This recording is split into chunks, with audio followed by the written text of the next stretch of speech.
O que seria o sobrenatural de Deus? Atos capítulo 2, verso 1 diz: E cumprindo-se o dia de Pentecostes, estavam todos reunidos no mesmo lugar. E de repente veio do céu um som como de um vento veemente e impetuoso, e encheu toda a casa em que estavam assentados.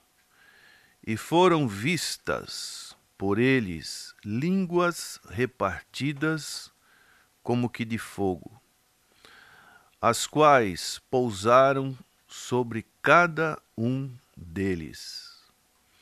E todos foram cheios do Espírito Santo e começaram a falar em outras línguas, conforme o Espírito Santo lhes concedia que falassem. O Espírito Santo é a terceira pessoa da Santíssima Trindade. Portanto, é um ser pessoal. O Senhor Jesus falou sobre o Espírito Santo, que seria o Consolador. E quando ele viesse, convenceria o homem do pecado, do erro, da justiça e do juízo vindouro. Muito se tem escrito sobre o Espírito Santo. Muito se tem escrito sobre o seu poder. E temos muito ainda a aprender com relação ao Espírito Santo. Esse Consolador que Deus tem deixado à disposição daqueles que buscam esse poder. O Senhor Jesus Cristo tinha prometido para os seus discípulos. Atos capítulo 1, verso 5 diz: Porque na verdade João batizou com água, mas vós sereis batizados com o Espírito Santo não muito depois destes dias. A palavra batismo é uma palavra que nos dá uma referência a respeito dessa ação do Espírito Santo na nossa vida. Muitas das vezes não temos uma compreensão exata. O batismo no Espírito Santo seria, assim como é o batismo por imersão, o corpo da pessoa é totalmente colocado dentro da água, significa que todo o corpo fica molhado. Assim também podemos entender que o batismo no Espírito Santo é a plenitude de Deus na vida dos crentes. Não seria algo por medida, algo que seria em doses, mas seria um enchimento do Espírito Santo. É como você mergulhar um copo na água e este copo não ficar totalmente preenchido da água. Somente quando você mergulha totalmente o copo dentro da água e você retira este copo, esse enchimento, esse batismo, ele é pleno. E aqui nós vemos que em Atos, no dia de Pentecostes, os discípulos, eles foram cheios, batizados com o Espírito Santo de Deus. Isso é uma evidência que nós precisamos ter na nossa vida, porque é algo que está à nossa disposição e que precisamos levar uma vida que agrada a Deus, e se não temos este grande auxílio do Espírito Santo, a nossa vida ela vai ficar não totalmente dentro dos propósitos que Cristo deixou para os seus discípulos. O que significa a plenitude do Espírito Santo? Significa o início do cumprimento da promessa de Deus quando tinha feito pelo profeta Joel, no capítulo 2, 28 e 29, que Deus iria derramar do seu Espírito sobre todo o seu povo nos tempos do fim. João Batista disse que ele vos batizará com o Espírito Santo e com fogo. Então é uma promessa. Se é uma promessa, é para recebermos. Se não recebermos, estamos como que alheios ou fora desta promessa. E todos, não foram alguns, mas todos foram cheios. Efésios capítulo 5, verso 18 diz: e não vos embriagueis com o vinho onde há contenda, mas enchei-vos do Espírito Santo. É uma ordem imperativa. Deixarmos, o vinho simboliza não só uma bebida alcoólica, mas simboliza tudo o que nas nossas vidas nós podemos ficar embriagados. Seja com o mundo, seja com as atrações que o mundo oferece, seja com o pecado, sejam com coisas que nos distraem do alvo, que é ser cheio do Espírito Santo.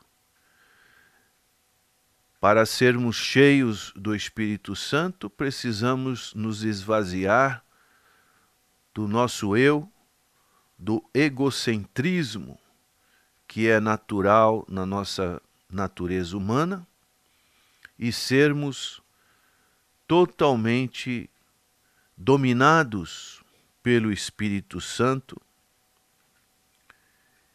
e dessa maneira o Espírito Santo, como diz 1 Coríntios capítulo 6, verso 19 e 20, que nós somos templos do Espírito Santo.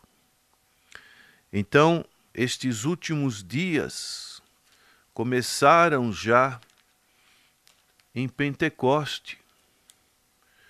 Diz ainda no discurso de Pedro, em Atos capítulo 2, verso 17, e nos últimos dias acontecerá, diz Deus, que do meu Espírito derramarei sobre toda a carne, e os vossos filhos e as vossas filhas profetizarão. Os vossos jovens terão visões, e os vossos velhos sonharão sonhos. Todos agora se veem ante a decisão de se arrependerem e crerem na pessoa do Senhor Jesus Cristo. O Senhor Jesus também disse a respeito do Espírito Santo: e quando ele vier, me glorificará. Uma pessoa que está falando do Evangelho do Senhor Jesus Cristo,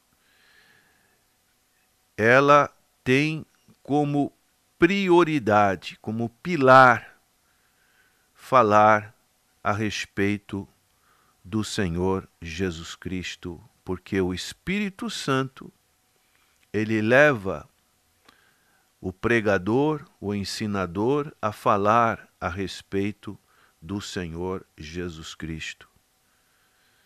Se a pessoa não está com o Espírito Santo, ela vai falar de coisas humanistas, coisas que atraem somente a natureza humana nesta vida, com as suas realizações. Então, encontramos no texto de Atos capítulo 2 que os discípulos foram do alto revestidos de poder. Foi algo que aconteceu, que os capacitou a testemunhar de Cristo, a produzir nos perdidos grande convicção no tocante ao pecado, conforme o discurso de Pedro, da justiça e do julgamento divino, e a desviá-los do pecado para a salvação do Senhor Jesus Cristo. Então, esse modus operando de que, como aconteceu na igreja primitiva, é da mesma maneira que nós devemos agir. Não podemos querer mudar este padrão. A Bíblia deixa-nos registrado esse comportamento dos discípulos e o que eles fizeram, para que possamos seguir este modelo e levar os perdidos à convicção do pecado, da necessidade da justiça que somente Cristo pode oferecer. O Espírito Santo já revelou sua natureza como aquele que anseia pela salvação de pessoas de todas as nações. E aqueles que receberam o batismo no Espírito Santo ficaram cheios do mesmo anseio pela salvação de toda a raça humana. Então é uma necessidade, quando temos o Espírito Santo, de fazer a obra de Deus, de sermos testemunhas, como disse Jesus, em Jerusalém, Judeia, Samaria e até os confins da terra. Não podemos nos omitir, e no discurso do apóstolo Pedro nós vemos em Atos 2:38, e disse-lhe Pedro: arrependei-vos e cada um de vós seja batizado em nome de Jesus Cristo para perdão dos pecados, e recebereis o dom do Espírito Santo. Porque a promessa vos diz respeito a vós, a vossos filhos e a todos os que estão longe, a tantos quantos Deus, nosso Senhor, chamar. Daí a importância que podemos ver desse testemunho, desta pregação a toda a humanidade.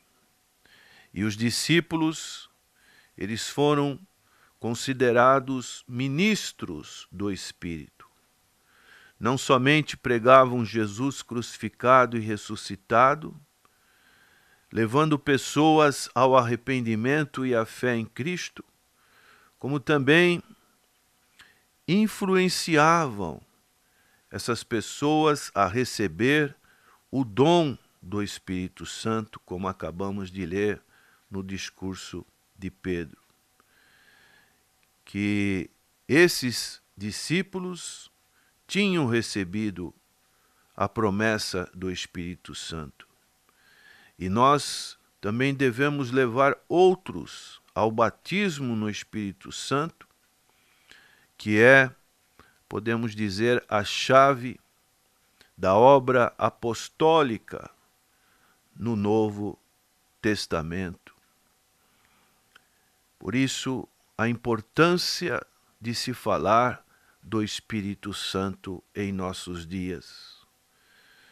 Mediante este batismo com o Espírito Santo, os seguidores de Cristo tornam-se a continuidade do ministério de Cristo aqui na terra. O Senhor Jesus Cristo não está mais pessoalmente, fisicamente, mas Ele está espiritualmente. Aonde estiverem 2 ou 3 dos meus pequeninos, ali o Senhor estaria. E Ele prometeu que estaria conosco todos os dias até a consumação dos séculos.